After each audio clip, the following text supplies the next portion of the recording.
Bahujan Samaj party के नेता और अरबपति कारोबारी दीपक भारद्वाज की मंगलवार की सुबह गोली मारकर हत्या कर दी गई।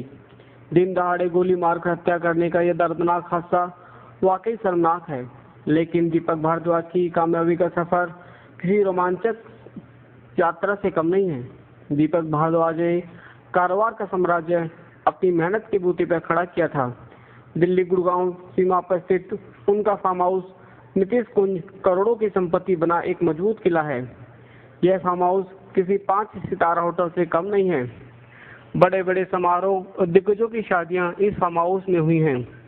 कहते हैं कि नीतीश कुंज के टेरिस से खड़े होकर निगाह जहां जहां तक जाती है, सारी संपत्ति दीपक भारद्वाज की है।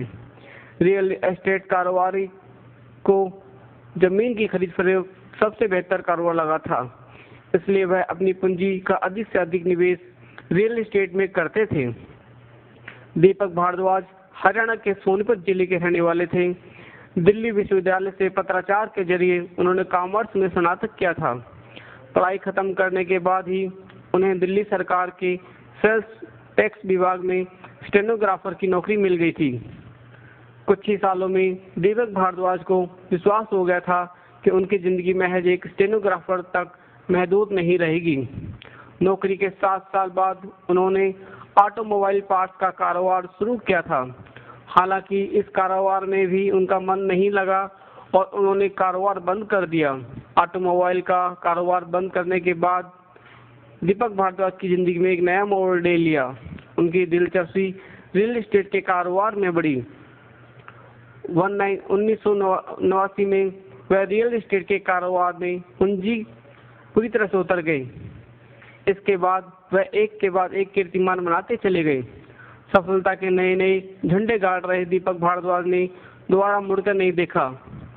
2009 के लोकसभा चुनाव में उनकी घोषित संपत्ति 603 करोड़ रुपए थी। वह 15वीं लोकसभा के सबसे अमीर उम्मीदवार थे।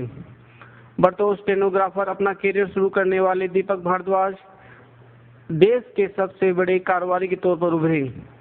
रियल एस्टेट के बाद उन्होंने होटल और शिक्षा के क्षेत्र में भी हाथ आजमाना शुरू कर दिया था।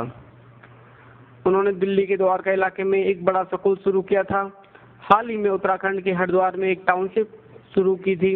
इसके अलावा दिल्ली गुड़गांव एक्सप्रेस हाईवे पर होटल की परियोजना पर काम चल रहा था।